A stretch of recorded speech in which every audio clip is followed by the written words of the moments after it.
Ashama harka fuune akkam jirtu kabajamuuf jaalatamuu maatii YouTube channel kiyya jalatti argamtan hundi keessan baga nagaan dhuftanii jalqaba irratti dhiifama isiniin jedha.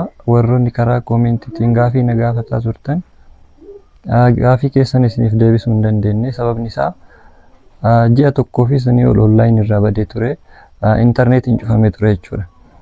Sababa saniif gaafii keessan isiniif deebisuu hin dandeenye. Dhiifama isiniin jedha. Amma internetiin sirraa waan jiruuf gaafii keessan isiniif deebisa. Har'a barnoota gabaabduu takka isiniif qabadhee dhufee jira. Bilbila yeroo bittan moofas haa ta'u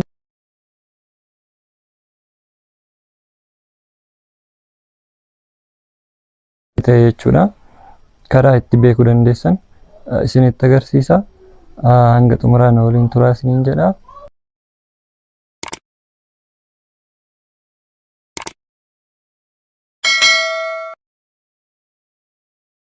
Bilbila feekii fi oriijinaala karaa salphaa ta'een haala kamiin akka ilaaluu dandeenyu isinitti agarsiisa. Akkasumas bilbila yeroo namarraa bittan seetingii ilaaluu qabdan isinitti agarsiisa. Bilbila haarawaas haa ta'u kadalageessa haa ta'u yeroo bittan seetingii karaa salphaa ta'een bilbila oriijinaalaa fi feekii akkasumas bilbila yeroo dheeraa dalagee fi bilbila haarawaa karaa kamiin akka addaan baasuu dandeessan isinitti agarsiisa. Warroonni gara chaayinaalii kanaa yeroo jalqabaatiif dhuftan chaayinaalii kana subscribe gochuudhaan, chaayinaaliin kun chaayinaalii haarawaa, subscribe like gochuudhaan na gargaaraa isiniin jedha. Subscribe like yeroo naaf gootan viidiyoo barumsaa, viidiyoo garaagaraa isiniif qabadhee akka dhufu na gargaara jechuudha. Subscribe gochuun homaa waan isin miidhuun qabu. Akkasumallee laayikii tuquun daqiiqaa gabaabduu isin jalaa fudhatti. Egaa gara barumsa keenyaa yoo seennu seetingii irra seenuudhaan seetingii bilbila keessaniitii irraan seentanii akkana ol harkisuudhaan akkana ol ooftanii about phone isa jedhu kanarra seentu.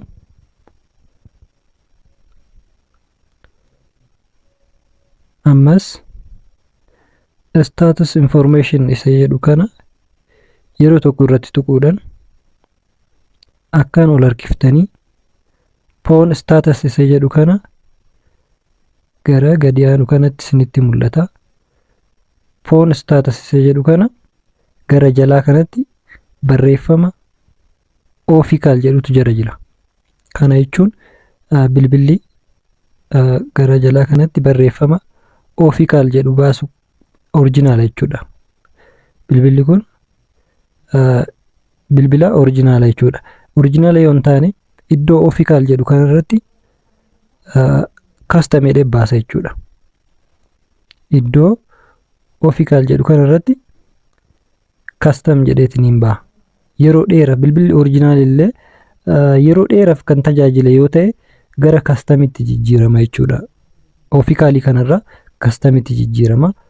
Bilbila officialii baasu kana ilaaltanii bituu qabdanii jechuudha yeroo bittan.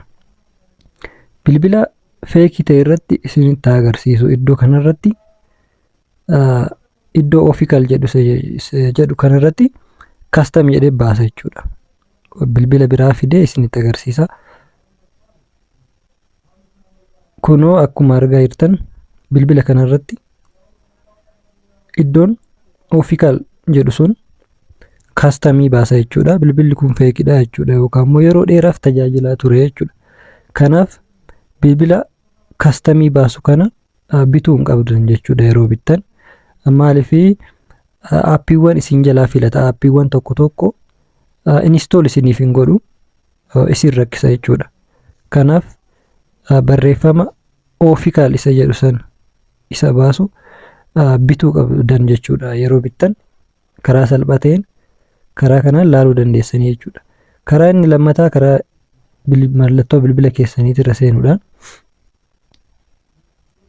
duwwaa masalaalii yeroo isin tuqxan ufii isaatii uf duuba deebisa jechuudha. Ofirraa balleessa jechuudha.